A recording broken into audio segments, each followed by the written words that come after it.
Ana Frank fue una niña, una adolescente de ascendencia judío-alemana que vivió desde el 9 de julio de 1942 hasta el 4 de agosto de 1944, encerrada, escondida, ella y su familia y otra familia más que se escondió con ellos en la ciudad de Ámsterdam, en lo que ella denominaba la casa de atrás, también se le dice el anexo, que era, bueno, básicamente un escondite que hicieron en la parte de atrás de un lugar donde había unas oficinas y donde gente trabajaba.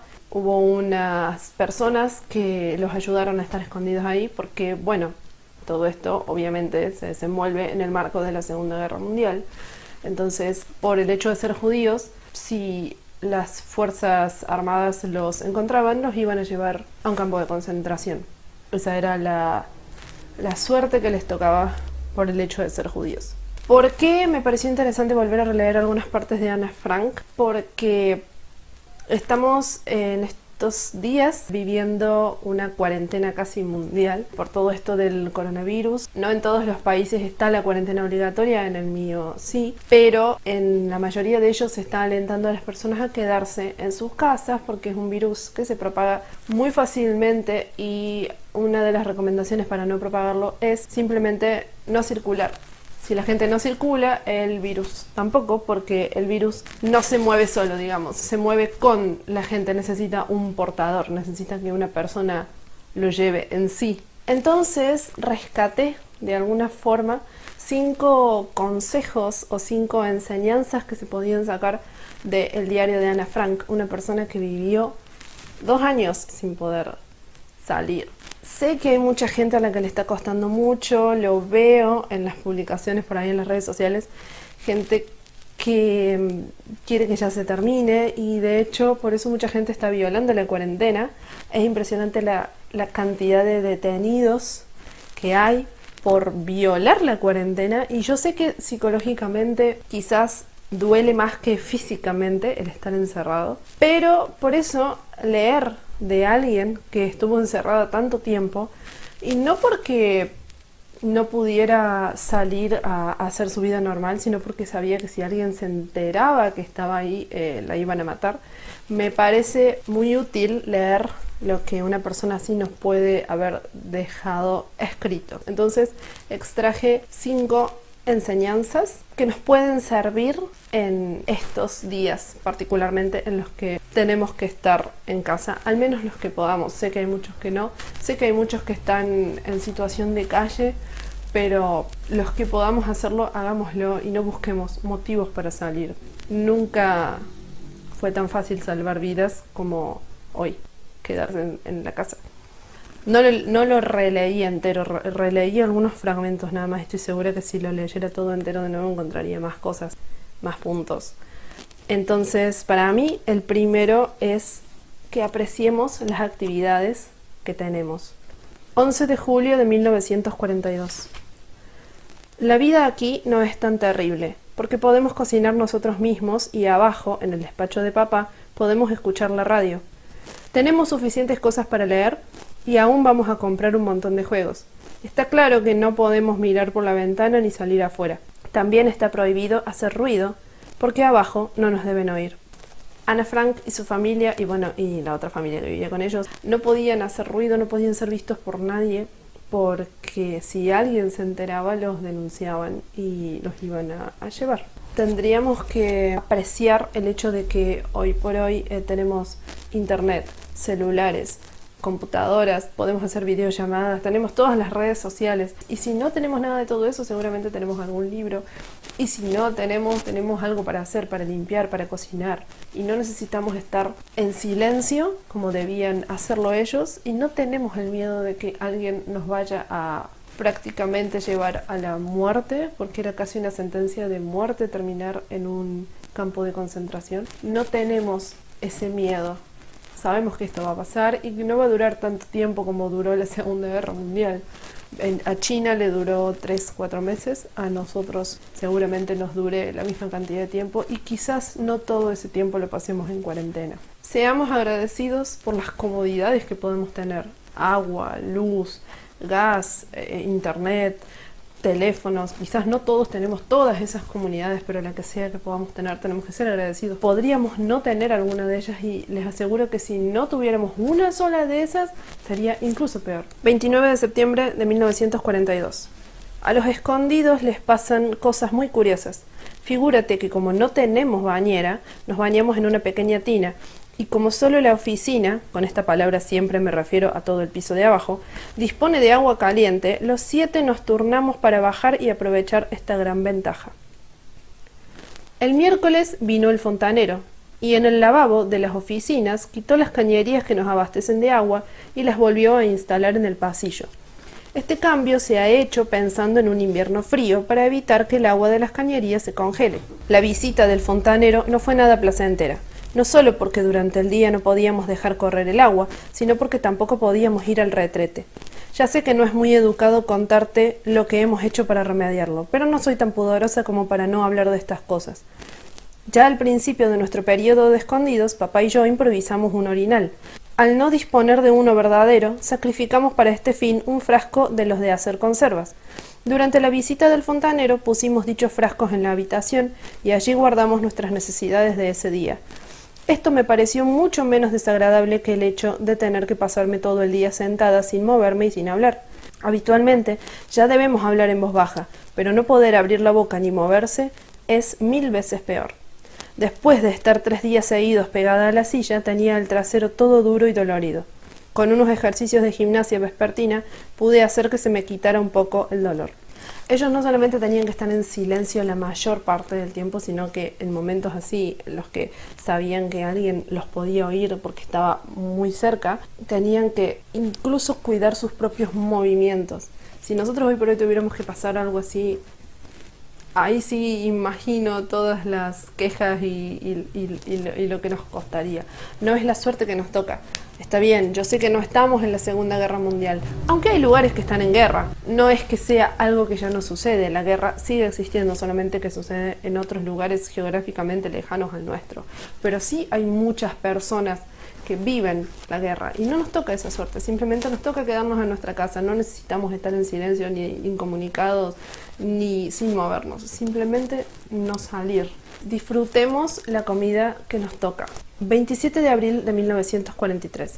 La comida que comemos es una calamidad. Para el desayuno, pan seco con sucedáneo de café. El almuerzo ya hace 15 días que consiste en espinacas o lechuga. Papas de 20 centímetros de largo, dulces y con sabor a podrido. Quien quiera adelgazar, que pase una temporada en la casa de atrás. Los del piso de arriba viven quejándose, pero a nosotros no nos parece tan trágico. 3 de mayo de 1944. Desde hace 2 semanas los sábados almorzamos a las 11:30, por lo que debíamos aguantarnos con una taza de papilla por la mañana. A partir de mañana tendremos lo mismo todos los días, con el propósito de ahorrar una comida. Todavía es muy difícil conseguir verdura. Hoy por la tarde comimos lechuga podrida cocida, lechuga en ensalada, espinacas y lechuga cocida. Otra cosa no hay. A eso se le añaden papas podridas. Una combinación deliciosa. Yo recuerdo cuando yo leí esto por primera vez, que yo tenía, creo que 16 años, una cosa así. Yo siempre fui como muy asquerosilla a ciertas cosas. Por ejemplo, bueno, en mi casa comemos muchísima ensalada, siempre. Todos los días hay ensalada, todos los días hay lechuga, tomate y esas cosas. Y yo soy muy meticulosa a la hora de limpiar la lechuga, porque a veces suele venir con muchos bichitos, que a veces son chiquititos, pero yo los veo. Y a mí me daba muchísimo asco encontrarme con bichos en la ensalada, que a veces son diminutos y nadie más los ve, y solamente yo como que los alcanzo a ver en mi plato. Y me acuerdo cuando leí esto, que ellos comían papas podridas, agusanadas y cosas realmente feas que hasta hacen mal al estómago, porque no había otra cosa que comer, lo cual pasa hoy por hoy. O sea, hay muchos lugares y les aseguro que no muy lejos de donde ustedes viven, donde sea que vivan, no muy lejos de ustedes, hay gente que pasa hambre. Entonces, yo me acuerdo que leer esto a mí me cambió completamente la vida. Por supuesto que sigo siendo meticulosa a la hora de lavar la lechuga, una cosa no tiene nada que ver con la otra, pero nunca más volví a dejar un plato porque tuviera un bichito, una manchita. Me sentí tan idiota después de haber leído esto por hacer eso. y digo, hoy por hoy estamos en una cuarentena, pero no estamos teniendo problemas con la comida y tenemos que ser agradecidos con eso, pensar en eso también. Estamos en medio de una pandemia y seguimos teniendo acceso a los alimentos. Quizás no todos estamos teniendo los recursos económicos necesarios para comprar absolutamente cualquier cosa que querramos, pero no estamos en hambruna, no estamos teniendo que comer cosas podridas para sobrevivir. No digo que no haya gente que sí está en esa situación, digo que en general, no por esta pandemia en particular, estamos teniendo que todos vivir esa condición. 3 de abril de 1944. En los 21 meses que llevamos aquí hemos tenido unos cuantos ciclos de comidas. Te explicaré de qué se trata. Un ciclo de comidas es un periodo en el que todos los días comemos el mismo plato o la misma verdura. Durante una época no hubo otra cosa que comer escarola, con arena, sin arena, con puré de papa, sola o en guiso. Luego vinieron las espinacas, los colinabos, los salsifíes, los pepinos, los tomates, el chucrut, etc. Te aseguro que no es nada agradable comer todos los días chucrut, por ejemplo, y menos aún 2 veces al día, pero cuando se tiene hambre se come cualquier cosa. Ahora, sin embargo, estamos en el peor momento. No se consigue nada de verdura. Seamos agradecidos porque podríamos estar peor. En realidad, bueno, todas las que mencioné anteriormente tienen que ver con eso. Me gustaron algunas reflexiones que Ana hacía en cuanto a su propia condición. 1 de mayo de 1943. Hoy he hecho una pequeña maleta, en la que he puesto mis cosas de primera necesidad en caso de huida. Pero mamá, con toda la razón, me ha preguntado, ¿a dónde piensas huir? O sea, ella tenía miedo, obviamente, sentís disparos, sentís que alrededor tuyo están pasando cosas. Y ella pensaba, me voy, escapo. Y la madre le dijo, ¿a dónde te vas a ir? Salir por la puerta era entregarse, no había a dónde escapar. Luego ella está hablando de una persona que hace mucho que no ve, que no sabe qué le habrá pasado. Esto es 29 de diciembre de 1943. Está hablando como a esta persona y dice, en ti veo siempre cómo podría haber sido mi suerte, siempre me veo a mí misma en tu lugar. ¿Por qué entonces estoy tan triste a menudo por lo que pasa aquí? ¿No debería estar siempre alegre, feliz y contenta? ¿Salvo cuando pienso en ella y en los que han corrido su misma suerte? ¡Qué egoísta y cobarde soy! ¿Por qué sueño y pienso siempre en las peores cosas y quisiera ponerme a gritar de tanto miedo que tengo? Porque a pesar de todo no confío lo suficientemente en Dios. Él me ha dado tantas cosas que yo todavía no merecía y pese a ello sigo haciendo tantas cosas mal. Cuando uno se pone a pensar en sus semejantes podría echarse a llorar. En realidad podría pasarse el día llorando. Solo le queda a uno rezar para que Dios quiera que ocurra un milagro y salve a algunos de ellos. Espero estar orando lo suficiente. Podemos aprovechar estos momentos en los que tenemos que estar recluidos para reflexionar, para hablar con Dios, para pensar en nuestros propios pensamientos, para ver qué nos gusta de nuestro carácter y qué no, para cambiar, para mejorar. Tenemos tiempo libre para hacerlo. Aprovechemos esto como una aventura para hacer una introspección a nosotros mismos y hagamos algo de provecho con ese tiempo. Leamos lo que necesitemos leer y hagamos de esto algo bueno. 6 de julio de 1944. Qué hermoso y bueno sería que todas las personas, antes de cerrar los ojos para dormir, pasaran revista a todos los acontecimientos del día y analizaran las cosas buenas y malas que han cometido.